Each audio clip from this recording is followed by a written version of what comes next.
الدین الخالص. السلام علیکم ورحمۃ اللہ وبرکاتہ. الحمد للہ نحمده ونستعینه ونستغفره ونؤمن به ونتوکل علیہ ونعوذ باللہ من شرور انفسنا وسیئات اعمالنا من يهده الله فلا مضل له ومن يضلل فلا هادي له وأشهد أن لا إله إلا الله وحده لا شريك له وأشهد أن محمدا عبده ورسوله. يا أيها الذين آمنوا اتقوا الله حق تقاته ولا تموتن إلا وأنتم مسلمون. يا أيها الناس اتقوا ربكم الذي خلقكم من نفس واحدة وخلق منها زوجها وبث منهما رجالا كثيرا ونساء واتقوا الله الذي تساءلون به والأرحام إن الله كان عليكم رقيبا. يا أيها الذين آمنوا اتقوا الله وقولوا قولا سديدا يصلح لكم أعمالكم ويغفر لكم ذنوبكم ومن يطع الله ورسوله فقد فاز فوزا عظيما. أما بعد فإن خير الحديث كتاب الله وخير الهدي هدي محمد صلى الله عليه وسلم وشر الأمور محدثاتها وكل محدثة بدعة وكل بدعة ضلالة وكل ضلالة في النار. أعوذ بالله السميع العليم من الشيطان الرجيم. بسم الله الرحمن الرحيم. ولقد خلقنا الإنسان ونعلم ما توسوس به نفسه ونحن أقرب إليه من حبل الوريد إذ يتلقى المتلقيان عن اليمين وعن الشمال قعيد ما يلفظ من قول إلا لديه رقيب عتيد. وقال أيضا يا أيها الذين آمنوا اجتنبوا كثيرا من الظن إن بعض الظن إثم ولا تجسسوا ولا يغتب بعضكم بعضا أيحب أحدكم أن يأكل لحم أخيه ميتا فكرهتموه واتقوا الله إن الله تواب رحيم. وعن أبي سعيد الخدري رضي الله تعالى عنه قال قال رسول الله صلى الله عليه وسلم إذا أصبح ابن آدم فإن الأعضاء كلها تكفر اللسان تقول اتق الله فينا فإنا بك فإن استقمت استقمنا وإن اعوججت اعوججنا أو كما قال صلی اللہ علیہ وسلم. محترم علماء کرام، حفاظ اعظام، حاضرین مجلس، آج کا یہ اجتماع دراصل ہم مسلمانوں کے درمیان دینی شعور اور بیداری کو قائم اور باقی رکھنے کی ایک کوشش ہے، اور اتحاد ابناء سلفیہ کی یہ کوشش ہوتی ہے کہ 15 دنوں پر اس طرح کے پروگرام کا انعقاد شہر اور مضافات کی مساجد میں کرتی رہے. آج سونارپورہ کی اس مسجد میں آپ نے ابھی مولانا محمد عبداللہ صاحب سلفی حفظہ اللہ سے تربیت النفس اور ریاضت النفس اور دل کی سلامتی اور اس کی طہارت اور تزکیہ کے کچھ طریقے سماعت فرمائے.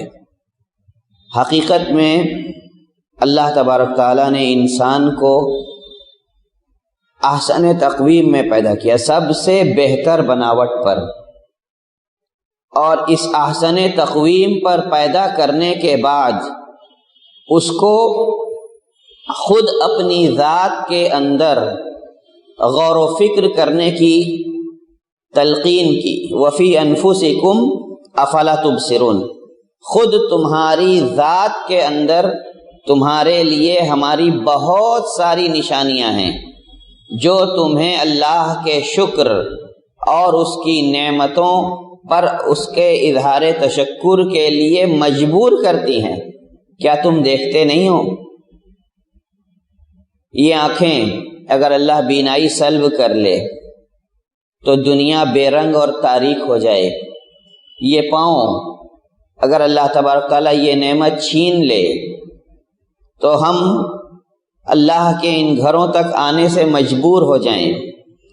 یہ ہاتھ اگر اللہ تبارک تعالیٰ اس نعمت کو ہم سے چھین لے تو ہم کسب عیش سے بھی، اگر ہم اپنے ہاتھوں کی کمائی سے اپنے اور اپنے گھر والوں کا پیٹ بھرتے ہیں تو عاجز رہ جائیں۔ اور سب سے زیادہ اس عضو کی حفاظت اور اس پر اللہ کے شکر کی ضرورت ہے جو عضو اس شکر کی ادائیگی کے کام میں لایا جاتا ہے، زبان۔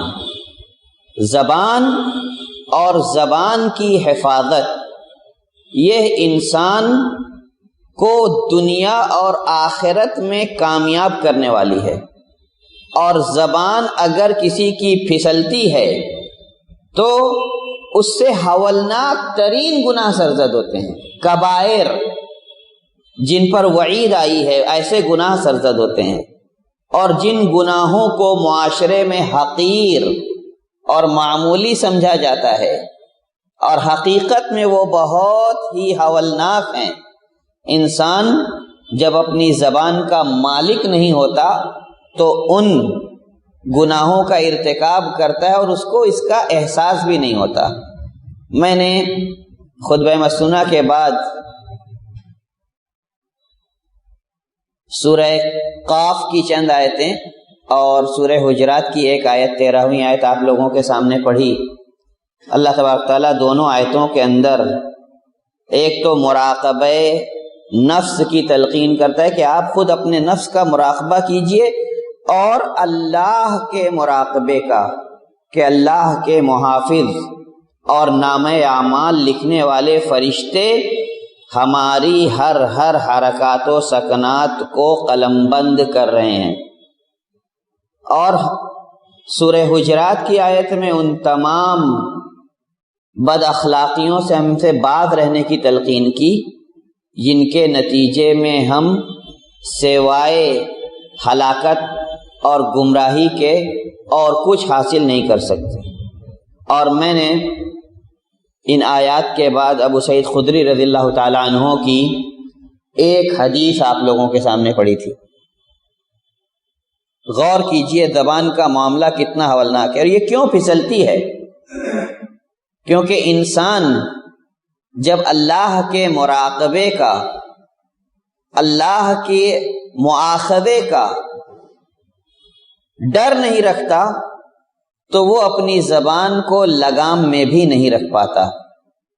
اور کسی حکیم نے کیا ہی بہترین بات کہی ہے، کسی دانشور نے، کہ زبان اس لیے بھی پھسلتی ہے کہ وہ ایک تر جگہ پہ ہے، یعنی اللہ تبارک تعالیٰ نے اس کو منہ میں رکھا ہے اور وہ ہر وقت لعاب سے تر رہتی ہے۔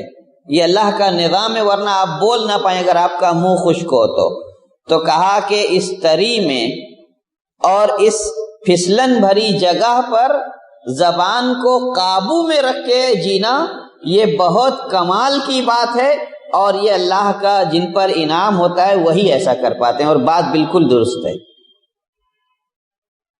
ابو سعید خدری رضی اللہ تعالیٰ عنہ اس حدیث کے اندر فرماتے ہیں کہ اللہ کے رسول صلی اللہ علیہ وسلم نے ارشاد فرمایا کہ جب آدمی صبح کرتا ہے تو جسم کے سارے اعضاء غور کا مقام ہے۔ ہم زبان کے معاملے کو بہت معمولی اور ہلکا سمجھتے ہیں، جب انسان صبح کرتا ہے تو جسم کے سارے اعضاء زبان کے آگے آ کر کے گڑ گڑاتے ہیں۔ تو کفر اللسان، زبان کے آگے آ کر کے گریہ و زاری کرتے ہیں، عاجزی کا اظہار کرتے ہیں، اور اس سے کہتے ہیں کہ سیدھی رہنا، انا بکا، ہم تیرے تابع ہیں، ہمارا معاملہ تجھ سے وابستہ ہے، تو سیدھی رہنا۔ فَإِنِ اسْتَقَمْتَ اسْتَقَمْنَا، کیونکہ اگر تو سیدھی رہے گی تو ہم سیدھے رہیں گے، وَإِنْ اعْوَجَجْتَ اعْوَجَجْنَا، اور اگر تو ٹیڑھی ہو گئی تو ہم ٹیڑھے ہو جائیں گے، ہمارا معاملہ خراب ہو جائے گا۔ اس کے مناظر میں سے، مشاہدات میں سے ہم دیکھ لیں، ایک سہل نرم گفتار، ناپ تول کر کے بولنے والا، نرمی اختیار کرنے والا انسان، چاہے اس کے دیگر معاملات کیسے بھی ہوں، وہ اپنی بات کو لوگوں کے سامنے اچھے طریقے سے رکھ سکتا ہے اور اس کی بات لوگ ماننے اور سننے کے لیے تیار رہتے ہیں۔ اور ایک آدمی بہت نیک ہو، معاملات کا بہت صاف ہو، لیکن زبان کا ترش ہو تو لوگ اس کے پاس سے بھاگتے ہیں۔ نبی کریم صلی اللہ علیہ وسلم کے سامنے ایک عورت کا تذکرہ ہوا، دو عورتوں کا تذکرہ ہوا، ایک بڑی نمازی، روزے کی پابند، دینی نیک اعمال کے اندر بہت زیادہ سبقت لے جانے والی، اور دوسری اتنی صوم و صلات کی پابند تو نہیں تھی، لیکن وہ اپنی زبان سے کسی کو تکلیف نہیں پہنچاتی تھی۔ اللہ کے رسول صلی اللہ علیہ وسلم سے دونوں کے بارے میں پوچھا گیا، آپ نے فرمایا کہ بہتر تو وہ ہے جس کی زبان سے کسی کو تکلیف نہیں پہنچتی، اور یہ تو اپنے اعمال رائگاں کر رہی ہے، جہاں ایک طرف اللہ کی نیکیاں اور عبادت کر رہی ہے، وہیں دوسری طرف لوگوں کو ایذا دے کر کے سارے اعمال کو منہدم بھی کر رہی ہے۔ اللہ کے رسول صلی اللہ علیہ وسلم صحابہ کو نفس کی تربیت اور زبان کی حفاظت کی بہت زیادہ تلقین کرتے تھے۔ آپ صلی اللہ علیہ وسلم کہتے تھے، جو مجھ سے دو چیزوں کی ضمانت لے لے یا دے دے مجھے دو چیزوں کی ضمانت، میں اسے جنت کی ضمانت دیتا ہوں۔ اور دو چیزیں، من یضمن لی ما بین لحیئی، اپنے دونوں جبڑوں کے بیچ کا عضو جو ہے زبان، وما بین رجلی، اور اس کے دونوں پاؤں کے درمیان جو عضو ہے اس کی شرمگاہ، یعنی زبان اور شرمگاہ کی اگر کوئی گارنٹی لیتا ہے تو میں اس کے لیے جنت کی ضمانت لیتا ہوں، کیونکہ زبان کا معاملہ بھی کبائر کے ارتکاب میں بہت ہی خطرناک ہے۔ آدمی کلمہ شرک، کلمہ کفر کہاں سے ادا کرتا ہے؟ زبان سے۔ اللہ کی ناراضگی کا کلمہ کہاں سے ادا کرتا ہے؟ زبان سے۔ وہ اس کی پرواہ بھی نہیں کرتا۔ حضرت ابو ہریرہ رضی اللہ تعالیٰ عنہ فرماتے ہیں کہ ان الرجل لا يتكلم بالکلمۃ لا يبین فیہا، اس کے اندر غور و فکر نہیں کرتا، تدبر نہیں کرتا، یہوی بہا فی جہنم ابعد ما بین المشرق والمغرب، اس کے نتیجے میں مشرق و مغرب یعنی دنیا کے دونوں کناروں کے درمیان کی مسافت سے بھی زیادہ گہرائی میں وہ جہنم میں گرتا رہتا ہے۔ اللہ تبارک تعالی زبان کی حفاظت نہ کرنے کے نتیجے میں اس کو جہنم کے اتنے عمیق غار میں گراتے ہیں۔ اور اس کے برخلاف اگر کوئی آدمی اللہ کی رضا اور خوشنودی کا کوئی کلمہ زبان سے ادا کرتا ہے، حالانکہ وہ اس کی کوئی پرواہ نہیں کرتا، اس کا خیال نہیں ہوتا، ارادہ نہیں ہوتا، لیکن زبان خیر کی عادی ہے، اس کے بے خیالی میں ہی اللہ کی رضا اور خوشنودی کا کوئی ایسا لفظ اس کی زبان سے نکلتا ہے، اللہ اس کے نتیجے میں اس کے درجات بلند فرماتا ہے۔ حضرت معاذ ابن جبل رضی اللہ تعالی عنہ بہت جلیل القدر صحابی ہیں، ان کی بہت لمبی حدیث ہے، اس حدیث پر آنے سے پہلے میں زبان کی حفاظت کے متعلق امام نووی رحمۃ اللہ علیہ نے چند باتیں ذکر کی ہیں، ان کو بیان کر دینا مناسب سمجھتا ہوں۔ کہتے ہیں کہ یہ بات جان کر کے رکھیے کہ بات یا تو بذات خود خیر کی ہوگی، اللہ کی کتاب کی تلاوت، کلام اللہ کی تلاوت بذات خود خیر ہے۔ اللہ کے رسول صلی اللہ علیہ وسلم نے فرمایا کہ کتاب اللہ کا ایک حرف پڑھنے سے 10 نیکیاں ملتی ہیں، اللہ کا ذکر، تسبیح و تحلیل بذات خود خیر ہے، اس کو آپ زبان سے ادا کریں گے نیکیاں کمائیں گے۔ دین کی تعلیم یا دین کے علم کا استذکار اور یاد کرنا بذات خود خیر ہے، آپ جب تک اس میں منہمک رہیں گے اللہ کے ذکر میں مشغول شمار کیے جائیں گے۔ اور دوسرے، بات میں تو خود بذات خود کوئی خوبی نہ ہو، لیکن بات کسی خوبی کی طرف رہنمائی کرنے والی ہو یا کسی شر سے بچانے والی ہو تو ایسی بات کا بھی بولنا واجب ہے، بولنا چاہیے۔ آپ سے کوئی آئے مشورہ لے، آپ نیک مشورہ دیں، بھلا مشورہ دیں۔ کسی کے ساتھ تجارت کرنے جا رہا ہو، آپ سے پوچھنے آئے فلاں شخص کیسا ہے، آپ اس کے عیب کو افشا کرنے کے لیے نہیں بلکہ اس مسلمان کو گھاٹے اور نقصان سے بچانے کے لیے بتا دیں کہ لین دین کا صاف نہیں ہے، غیبت نہیں ہے، آپ کا مواخذہ نہیں ہوگا۔ جب بھی بات میں مصلحت کا پہلو غالب ہو تو بولیے، اور جب نقصان کا پہلو غالب ہو تو مت بولیے، اور اگر نقصان اور مصلحت برابر ہو جائے تو امام نووی رحمۃ اللہ علیہ فرماتے ہیں کہ ایسے موقع پر بھی خاموش رہنا بہتر ہے، اس لیے کہ اگر مصلحت اور مفسدہ دونوں برابر ہو تو ممکن ہے کہ جائز اور بھلی بات بھی انسان کو دھیرے دھیرے ایسی باتوں کی طرف لے جائے جو زبان کے بہکنے اور پھسلنے کا سبب بنے، لہذا ایسے موقع پر بھی خاموش رہنا چاہیے۔ اللہ کے رسول صلی اللہ علیہ وسلم اسی بات کی تلقین کرتے ہوئے فرماتے ہیں من کان یؤمن باللہ والیوم الآخر فلیقل خیرا او لیصمت، جو اللہ اور یوم آخر پر ایمان رکھتا ہو اس کو بھلی بات کہنی چاہیے، اور اگر بھلی بات نہ کہہ سکے تو چپ رہے۔ شیخ عثیمین رحمۃ اللہ علیہ بڑی اچھی بات کہتے ہیں اس سلسلے میں، لیکن انسان کو بہت زیادہ سادہ، خشک اور دوسروں کو بیزار کر دینے والا بھی نہیں بننا چاہیے۔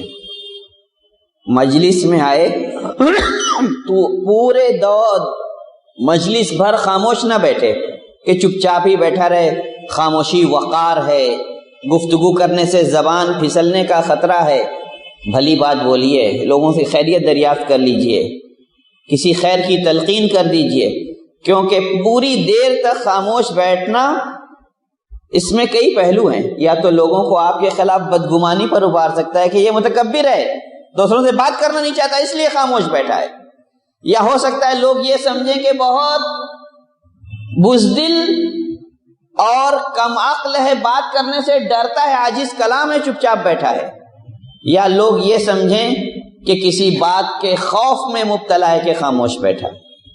تو اپنے نفس کو ان تمام طرح کی بدگمانیوں سے بچانے کے لیے مجلس کے آداب کا خیال کرتے ہوئے خیر کی بات بولے جو حقیقت پر مبنی ہو۔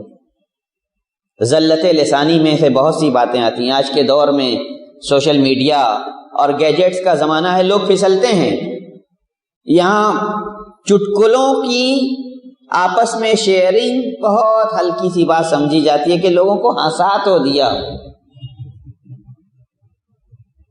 مجھے اس سلسلے میں ایک حدیث یاد آتی ہے کہ اللہ کے رسول صلی اللہ علیہ وسلم نے فرمایا کہ جو لوگوں کے درمیان جان بوجھ کر اس لیے جھوٹ بولے تاکہ لوگوں کو ہنسا سکے، بربادی ہو اس شخص کے لیے، پھر بربادی ہو۔ اللہ کے رسول صلی اللہ علیہ وسلم نے دوہرا کے کہا۔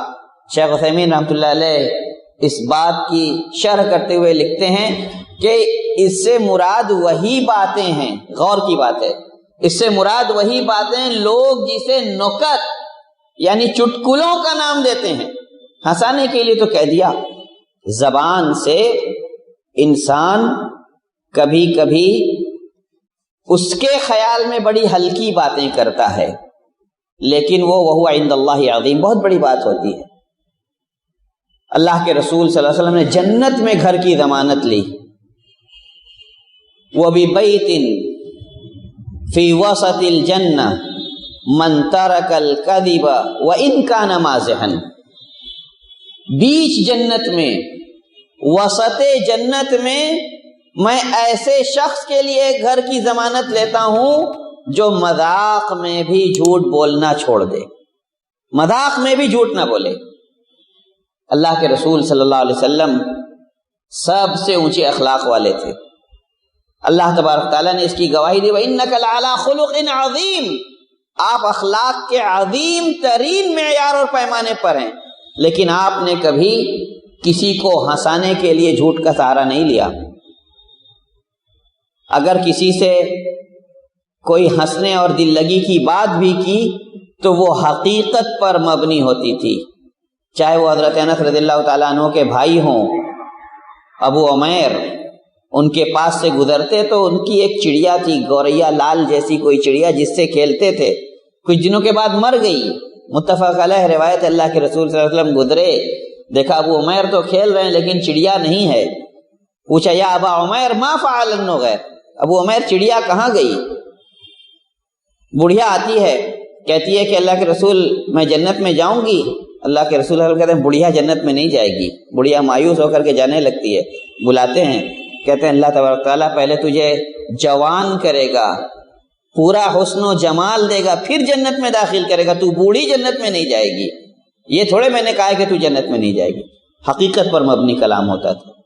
حضرت معاذ ابن جبل رضی اللہ تعالیٰ عنہ، ہم بھی لوگوں سے ملتے ہیں لیکن صرف ہماری مطمع نگاہ دنیا ہوتی ہے، کاروبار کیسے بڑھے، تجارت میں کیسے منافع ہو، ہماری آمدنی میں کیسے اضافہ ہو، یہ ہم پوچھنے جاتے ہیں، کوئی برائی نہیں ہے اس میں میں کہہ رہا، لیکن فکر اس کی ہونی چاہیے جو عارضی سایہ نہیں، دائمی زندگی ہے، اخرا کیسے سنورے، جنت کیسے ملے، اعمال کیسے ہوں کہ اللہ کی رضا اور خوشنودی حاصل ہو۔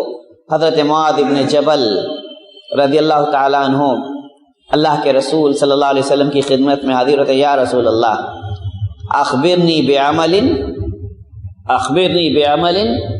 یدخلنی الجنہ ویباعدنی من النار۔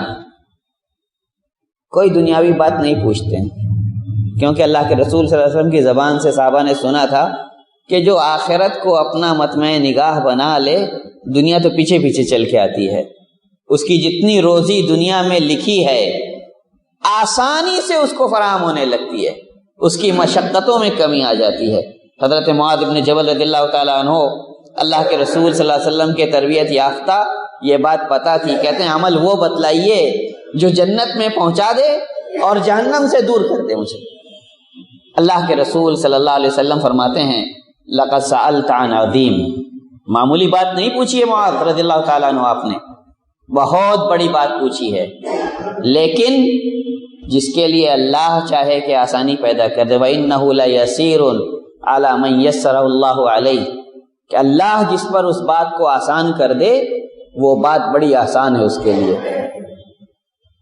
تَعْبُدُ اللَّهَ وَلَا تُشْرِكُ بِهِ شَيْئًا، اللہ کی عبادت کرو گے اور اس کے ساتھ کسی کو شریک نہیں ٹھہراؤ گے۔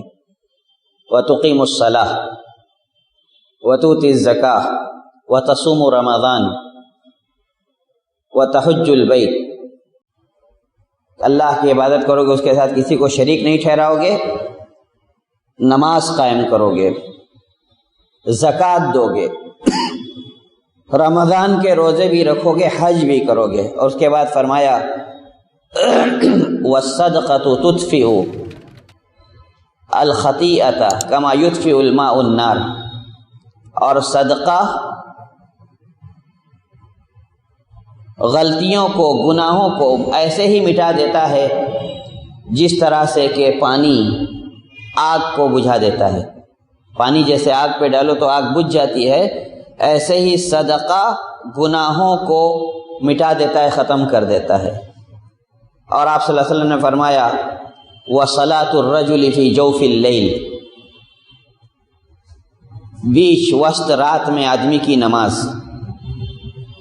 اب یہ آدمی کی نماز رات کے وسط میں، اور اس کے بعد اب صلی اللہ علیہ وسلم نے سورہ سجدہ کی 2 آیتیں تلاوت کی. تتجافى جنوبهم عن المضاجع يدعون ربهم خوفا وطمعا ومما رزقناهم ينفقون فلا تعلم نفس ما اخفي لهم من قرة اعين جزاء بما كانوا يعملون. آپ نے یہاں تک تلاوت کی اور اس کے بعد فرمایا اولا ادلک علی رأس الامر وعمودہ وذروۃ سنامہ. غور کیجئے، اللہ کے رسول صلی اللہ علیہ وسلم نے شرائع اسلام کو جڑایا. اللہ کے ساتھ شرک مت کرو، اللہ کی وحدانیت کا، الوہیت کا، ربوبیت کا اقرار کرو، اس کے بعد اللہ کے حقوق کو ادا کرو. اس کے فرائض جو ہیں، پنجگانہ نمازیں، روزہ، اللہ نے اگر صاحب حیثیت بنایا ہے تو اپنے مال کی فرض زکوٰۃ، استطاعت دی ہے تو اس کے گھر کا حج، اور اس کے بعد نوافل کی تلقین کی. نوافل کی تلقین کی تو فرمایا رات میں آدمی کی تنہائی میں جاگ کر کے اللہ کے لیے عبادت اور قیام اللیل. ہم بھی آج جاگتے ہیں، ہماری راتیں بھی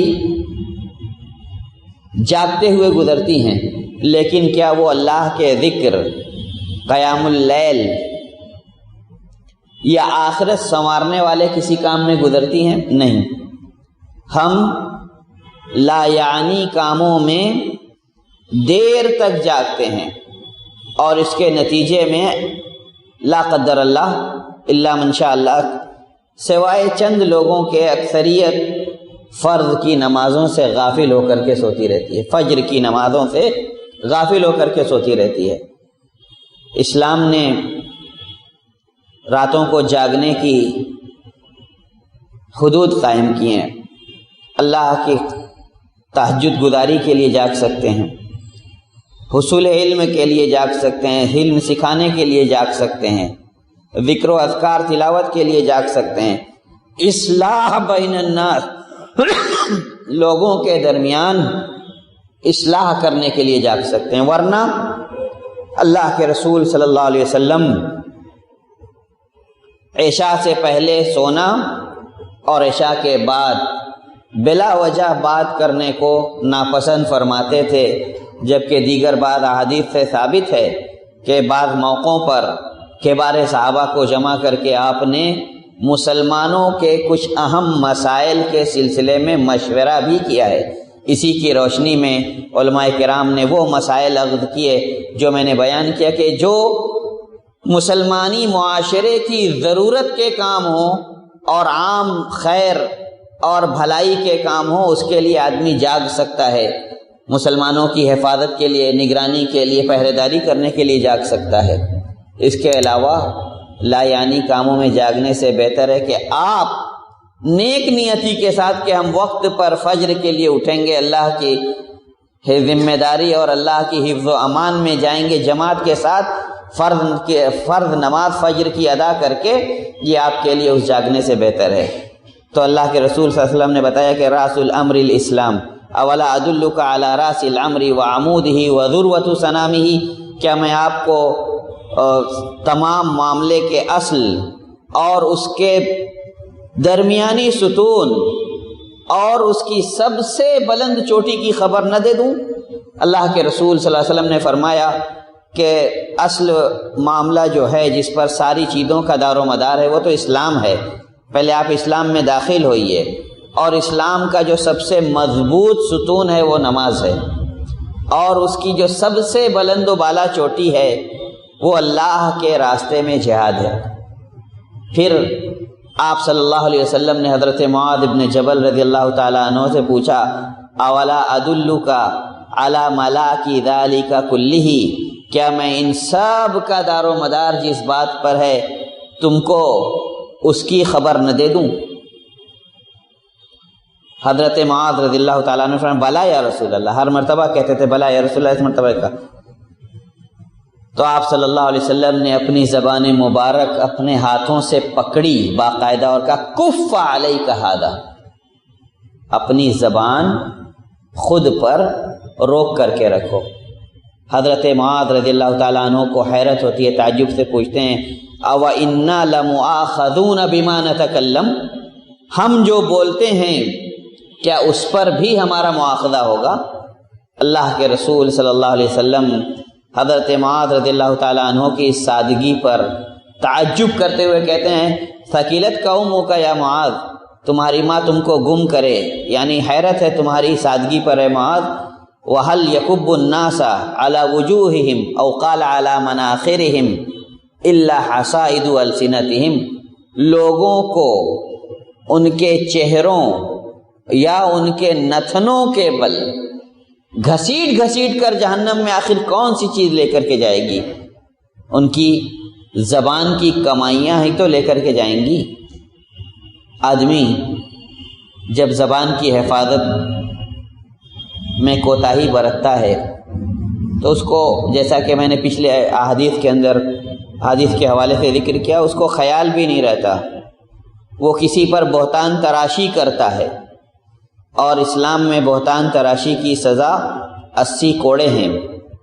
جھوٹ بولتا ہے، جھوٹ کے نتیجے میں اللہ کے یہاں جھوٹا لکھ دیا جاتا ہے اور وہ جہنم کے راستے پر خود کو لگا لیتا اور اس کو اس کا احساس بھی نہیں ہوتا۔ اللہ کے رسول صلی اللہ علیہ وسلم فرماتے ہیں علیکم بالصدق، سچائی کو لازم پکڑو۔ کیوں؟ فإن الصدق يهدي إلى البر وإن البر يهدي إلى الجنة، سچائی کو لازم پکڑو کیونکہ سچائی نیکی کی رہنمائی کرتی ہے اور نیکی جنت کی رہنمائی کرتی ہے۔ ولا يزال الرجل يصدق ويتحرى الصدق حتى يكتب عند الله صديقا، آدمی برابر سچ بولتا ہے، سچ کی جستجو میں لگتا ہے کہ سچ ہی بولنا ہے، اس کی فکر کرتا ہے، نتیجہ یہ نکلتا ہے کہ اس کی اس راست بازی کو پسند کر کے اللہ تبارک تعالیٰ اس کو سچوں میں لکھوا دیتا ہے فرشتوں سے۔ اس کے برخلاف وہ بدبخت انسان جو جھوٹ کا خوگر ہوتا ہے، اس سے اللہ کے رسول صلی اللہ علیہ وسلم نے ڈرایا وَإِيَّاكُمْ وَالْكَذِبَ فَإِنَّ الْكَذِبَ يَهْدِي إِلَى الْفُجُورِ، جھوٹ سے بچو کیونکہ جھوٹ یہ برائیوں کی طرف رہنمائی کرتا ہے۔ وَإِنَّ الْفُجُورَ يَهْدِي إِلَى النَّارِ، اور برائیاں جو ہیں، بدکاریاں، یہ جہنم کی رہنمائی کرتی ہیں۔ وَلَا يَزَالُ الرَّجُلُ يَكْذِبُ، آدمی برابر جھوٹ بولتا ہے۔ وَيَتَحَرَّى الْكَذِبَ، جھوٹ کے پیچھے پڑتا ہے۔ حَتَّى يُكْتَبَ عِندَ اللَّهِ كَذَّابًا، یہاں تک کہ اللہ سبحانہ و تعالیٰ کے نزدیک اس کو جھوٹوں میں لکھ دیا جاتا ہے، اور جس کو جھوٹوں میں لکھ دیا جائے اس کی بدبختی اور بدنصیبی کے لیے اتنا ہی کافی ہے۔ اللہ کے رسول صلی اللہ علیہ وسلم کے پاس صحابہ آتے تھے اور نجات کا، جنت میں داخلے کا سوال کرتے تھے۔ حضرت معاذ رضی اللہ تعالیٰ عنہ نے ایسے عمل کی جانکاری حاصل کی اللہ کے رسول صلی اللہ علیہ وسلم سے جو ان کو جنت میں داخل کرے اور جہنم سے دور کر دے۔ حضرت عقبہ ابن عامر رضی اللہ تعالیٰ عنہ، اور یہ وہ جلیل القدر صحابی ہیں کہ اللہ کے رسول صلی اللہ علیہ وسلم ان کو بہت وصیت کرتے تھے۔ آپ دیکھیں گے ان کو مخاطب کر کے بہت ساری حدیثیں، یا عقبہ ایسا کرو، ایسا کرو، ایسا مت کرو۔ حضرت عقبہ ابن عامر رضی اللہ تعالیٰ عنہ اللہ کے رسول صلی اللہ علیہ وسلم کے پاس آتے ہیں، کہتے ہیں یا رسول اللہ من نجات، نجات کیا ہے؟ آج ہمیں اور آپ کو اپنا شیوا یہی بنا لینا چاہیے، پوچھیں ایک دوسرے سے نجات کس میں ہے؟ اللہ کے رسول صلی اللہ علیہ وسلم فرماتے ہیں یا عقبۃ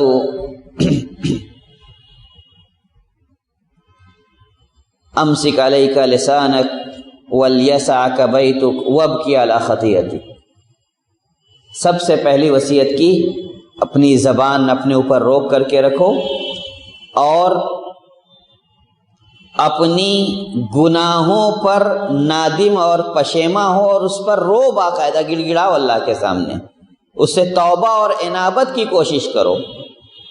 اور تمہارا گھر تمہارے لیے کافی ہو۔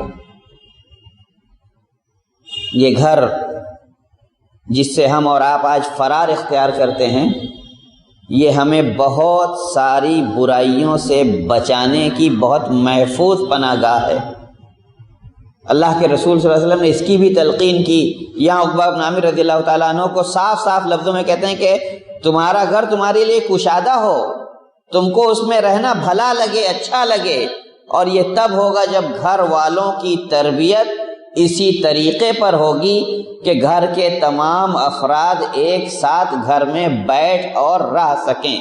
ورنہ اگر گھر کے افراد کا وتیرہ یہ ہوگا کہ جہاں سب اکٹھا ہوئے اختلافات، نزاعات اور کھینچا تانی شروع، تو آدمی گھر سے فرار اختیار کرتا ہے۔ تو گھر کو پہلے ایسا ماحول دیجئے کہ آپ گھر میں رہنا پسند کریں اور گھر سے باہر جانے کی آپ کو ضرورت نہ پڑے۔ اللہ کے رسول صلی اللہ علیہ وسلم حضرت عقبہ بن عامر رضی اللہ تعالیٰ عنہ کو تینوں وصیتیں کی کہ امسک علیک لسانک ولیسعک بیتک وابکی علی خطیئتک، زبان کو قابو میں رکھیے، اپنی گناہوں پر گریہ وزاری کیجیے، اور گھر اپنا کافی رکھیے اپنے لیے، آپ کو کہیں اور پناہ لینے کی ضرورت نہ پڑے۔ صحابہ کرام کو دیکھا، راوی حدیث کہتے ہیں کہ ہم لوگ گھروں کے آنگن میں بیٹھا کرتے تھے، آپس کی باتیں کرتے تھے، تو اللہ کے رسول صلی اللہ علیہ وسلم نے ہم کو راستوں کی ان مجلسوں سے روکا۔ ایاکم والجلوس فی الطرقات، راستوں میں بیٹھنے سے بچا کرو۔ صحابہ کرام نے کہا یا رسول اللہ ما لنا من الجلوس فی الطرقات بد، راستوں میں بیٹھنے کے علاوہ ہمارے پاس کوئی چارہ نہیں، بیٹھنا ضروری ہے۔ اللہ کے رسول صلی اللہ علیہ وسلم نے فرمایا اچھا اگر ایسی بات ہے فَإِنْ كَانَ لَا بُدَّ مِنْ، اگر ایسا ہی ہے فَأَدُّوا الطَّرِيقَ حَقَّهُ، راستے کا حق ادا کرو۔ صحابہ کرام نے پوچھا قالوا وما حق الطریق یا رسول اللہ، راستے کا حق کیا ہے؟ قال غض البصر، نگاہیں پست رکھنا، ورد السلام، سلام کا جواب دینا، واماطۃ الاذى، راستے سے تکلیف دہ چیز کو ہٹانا۔ راستے میں گندگی ہو، آپ راستے میں بیٹھ رہے ہو، دیگر راہگیروں کو تکلیف نہ ہو، پہلے اپنی نگاہ نیچی رکھیے، اگر کوئی بھی گزرتا ہوا سلام کرتا ہے آپ اس کا جواب دیجئے، اور اگر راستے میں کوئی تکلیف دہ چیز ہے، کانٹا ہے، پتھر ہے، گندگی ہے جس سے دوسرے راہگیروں کو تکلیف پہنچ سکے، آپ اس کو ہٹائیے۔ وکف الاذی والامر بالمعروف، اور بھلائی کا حکم دیجئے، والنہی عن المنکر، اور برائی سے روکیے۔ اگر یہ کام آپ کر سکتے ہیں تو ٹھیک ہے، راستے کی محفل سجائیے، اور اگر نہیں کر سکتے تو آپ راستے میں بیٹھنے کے حقدار نہیں ہیں۔ پھر آپ حضرت عقبہ رضی اللہ تعالیٰ عنہ کو جو اللہ کے رسول صلی اللہ علیہ وسلم نے وصیت کی کہ گھر میں رہیے، اسی کی کوشش کیجیے۔ آدمی کو یہ بھی کوشش کرنی چاہیے کہ جب وہ محفل میں رہے تو دوسروں کو خیر کی تلقین کرنے کی عادت ڈالے، اور اس کے بہت سارے بہت آسان ذرائع ہیں۔ کچھ ایسی دعائیں جو انسان بہت آرام سے ادا کر سکتا ہے، کلمتان خفیفتان علی اللسان حبیبتان الی الرحمن ثقیلتان فی المیزان سبحان اللہ و بحمدہ سبحان اللہ العظیم، دو بہت آسان کلمے، ہلکے ہلکے لیکن میزان میں بڑے بھاری ہیں، اللہ کو بہت محبوب ہیں۔ سبحان اللہ و بحمدہ سبحان اللہ العظیم اذکار سکھا دیجئے۔ اور دوسری مختصر دعائیں، حضرت عباس رضی اللہ تعالیٰ عنہ آپ صلی اللہ علیہ وسلم کے چچا آپ صلی اللہ علیہ وسلم کے پاس آتے ہیں، کہتے ہیں کہ ہمیں کوئی دعا سکھلا دیجئے، میں اللہ سے اس کے ذریعے سے دعا کیا کروں۔ آپ صلی اللہ علیہ وسلم نے ان سے کہا کہ صلی اللہ العافیہ، اللہ سے عافیت مانگا کرو، تندرستی، سکون، راحت، چین، اطمینان کی زندگی۔ حضرت عباس رضی اللہ تعالیٰ عنہ پہلے دن یہ سن کر کے چلے گئے، پھر آئے، پھر اللہ کے رسول صلی اللہ علیہ وسلم سے سوال کیا کہ مجھے کوئی بات سکھلائیے، میں اس سے اللہ سے دعا کروں۔ آپ نے پھر فرمایا کہ صلی اللہ العافیہ، اللہ سے عافیت مانگا کرو۔ چلے گئے، تیسرے دن آئے، پھر سوال کیا، آپ صلی اللہ علیہ وسلم نے مخاطب کیا، اپنائیت دکھائی، یا عمو یا عباس، چچا عباس، صلی اللہ العافیہ فإنہ لا شیء مثلہ، اللہ سے عافیت مانگا کرو، عافیت جیسی کوئی دوسری چیز ہے ہی نہیں، تو میں آپ کو کیا سکھاؤں، اللہ سے عافیت مانگا کرو۔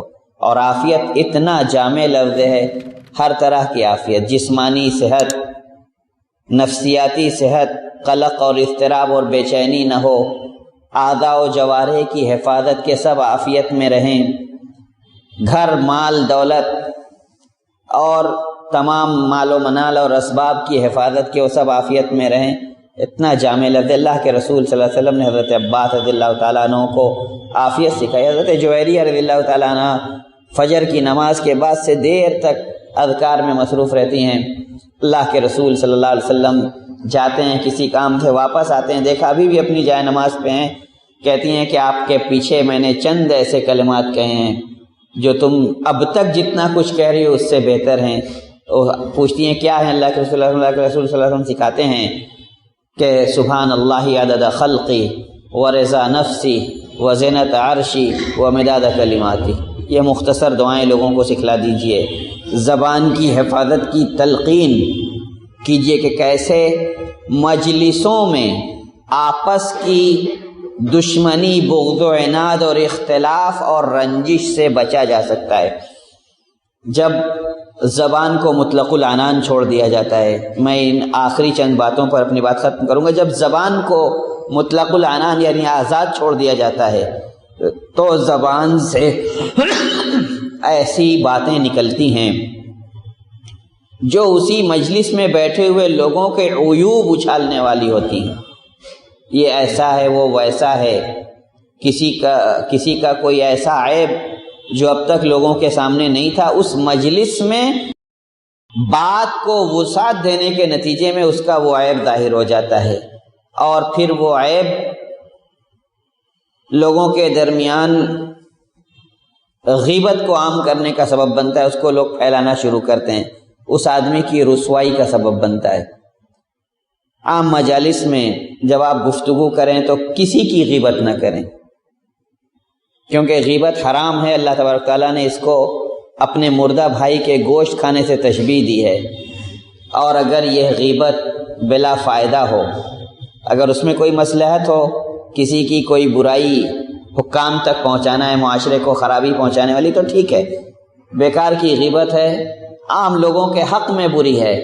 اگر یہی غیبت ولاۃ امر، مسلمانوں کے حکمرانوں اور ائمہ کے سلسلے میں ہو تو علامہ ابن عثیمین رحمۃ اللہ فرماتے ہیں یہ اور بھی ہولناک ہے، کیونکہ اس سے عوام الناس کے درمیان سے حکمرانوں اور علماء کا وقار اور احترام اور ان کی عزت اور ان کا جو مرتبہ ہے وہ جاتا رہتا ہے۔ اور جب یہ ہو جائے تو اگر آپ نے ایک عالم کو بے وقعت، بے حیثیت اور ناقابل اعتبار بنا دیا تو گویا آپ نے شریعت کو منہدم کرنے والا کام کیا۔ لہذا ولاۃ امر کی برائی سے بچنا چاہیے۔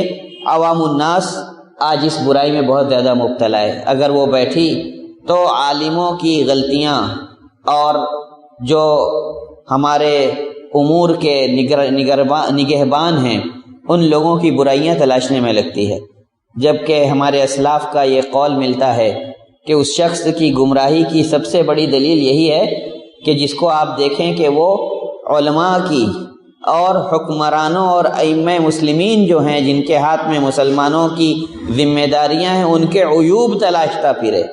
اور آدمی جب ایسا کرتا ہے تو وہ یہ بھول جاتا ہے کہ اس کا تو سب سے بڑا عیب یہی ہے جس سے اللہ تبارک تعالیٰ نے منع فرمایا کہ ولا تجسسوا، دوسروں کی جستجو اور جاسوسی میں مت لگو۔ عیوب کو اللہ تبارک تعالیٰ نے ڈھانکنے کا حکم دیا ہے۔ ہر آدمی بشر ہے اور بشری تقاضے سے اس سے غلطیاں ہو سکتی ہیں، ان غلطیوں کو نظر انداز کر کے خوبیوں کو اپنانے اور ان کو عام کرنے کی ضرورت ہے، اور عیوب بلا ضرورت غیبت اور نمیمہ کے طور پر پھیلانے سے اپنے آپ کو بچانے کی ضرورت ہے۔ یہ ایک ایسا موضوع تھا جس کے نتیجے میں رشتہ داریاں پامال ہوتی ہیں، خاندان منتشر ہوتے ہیں، ایک گھر اختلافات کی آماجگاہ بن جاتا ہے، لوگوں کے دل ایک دوسرے سے دور ہو جاتے ہیں، بغض اور حسد اور برائیاں آپس میں عام ہوتی ہیں۔ لہذا میں نے سوچا کہ قرآن و حدیث کی روشنی میں چند باتیں اسی کے تعلق سے آپ لوگوں کے سامنے رکھوں۔ آپ لوگوں کے بے حد شکریہ کے ساتھ اس مجلس کے آخر میں اللہ تبارک تعالیٰ سے یہی دعا کرتا ہوں کہ اللہ تبارک تعالیٰ اس طرح کی مجلسوں کو ہمیں بار بار قائم کرنے اور ہمارے معاشرے کے افراد کو اس میں حاضر ہونے اور سننے کی توفیق عطا فرمائے۔ اللہ تبارک تعالیٰ تو ہمارے ظاہر و باطن دونوں کی اصلاح فرما دے، ہمیں ان تمام شر و فتن سے محفوظ رکھ جو ہماری آخرت اور دنیا دونوں برباد کرنے والے ہوں۔ اللہ تبارک تعالیٰ تو ہمیں استقامت کی اور اعضاء و جوارح اور خاص کر زبان کی حفاظت کی توفیق عطا فرما۔ جب تک اس جہان فانی میں زندہ رکھ، ایمان اور اسلام پر قائم و دائم رکھ، اور جب اس دنیا سے جانے کا وقت آئے تو کلمہ اسلام کلمہ اخلاص پر ہمارا خاتمہ ہو۔